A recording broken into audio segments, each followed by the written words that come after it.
Hi everyone. सणासुदीचे दिवस आणि हा पदार्थ होणारच नाही, शक्यच नाही. तर घरच्या घरी असा सॉफ्ट, स्पॉन्जी आणि मधुर, रसाळ, खूप छान टेस्टी असा गुलाबजामुन नक्की ट्राय करा.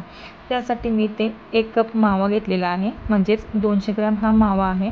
तो चांगला मी मॅश करून घेत आहे, कारण त्यामधले रवाळ दाणे आपल्याला सॉफ्ट करून घ्यायचे आहेत आणि ते खूप छान हलक्याच हाताने आपल्याला मॅश करून घ्यायचं आहे. त्यानंतर यामध्ये मी पाव कप मैदा घेतलेला आहे. त्यानंतर 1 चमचा तूप घेतलेला आहे आणि 1 चमचा वेलची पूड आणि 4-5 काड्या केशरच्या घेतलेल्या आहेत. तर अशा पद्धतीने हा डो आपल्याला छानपैकी हलक्या हाताने सॉफ्ट मळून घ्यायचा आहे. इथे मी मळून घेतलेला आहे. त्यानंतर यामध्ये पाव चमचा बेकिंग पावडर आणि 2 चमचे मी दूध घेतलेलं आहे. दूध हे थोडंसं बाइंडिंग आणि सॉफ्ट एकजीव होण्यासाठी मी वापरलेलं आहे.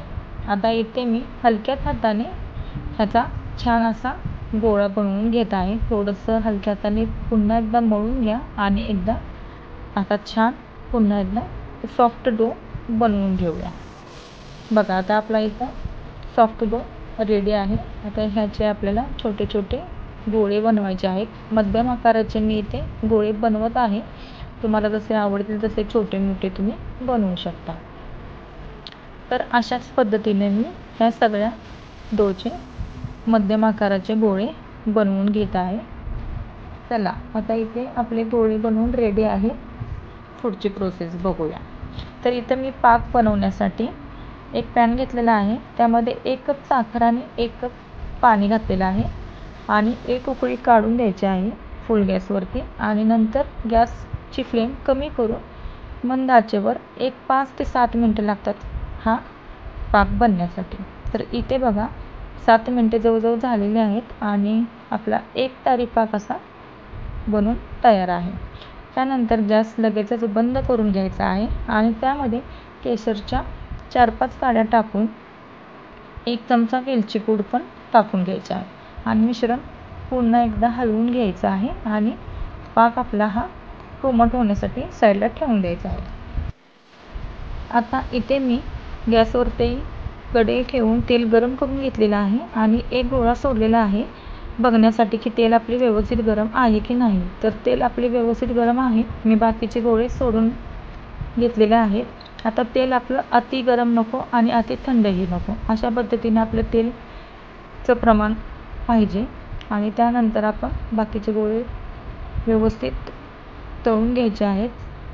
मध्यम आचेवरती आपण हे गोळे एकसारखे हलवून घ्यायचे आहेत.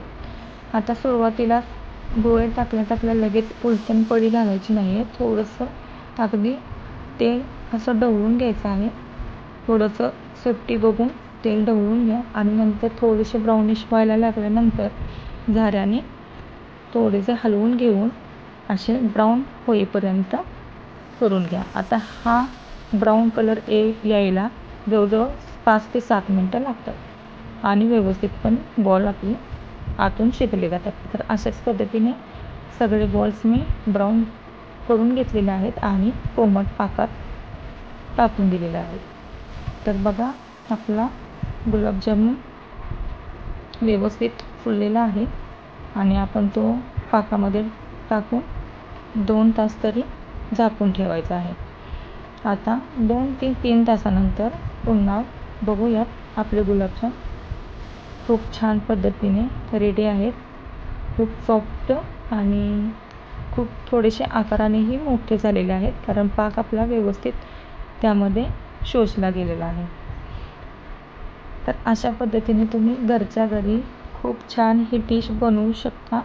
अगदी टेम्पटिंग आहे आणि खूप टेस्टला पण छान लागते. वरून थोडेसे मी पिस्ता किसून टाकलेले आहेत. तर बघू शकता खूप छान पद्धतीने घरच्या घरी गुलाब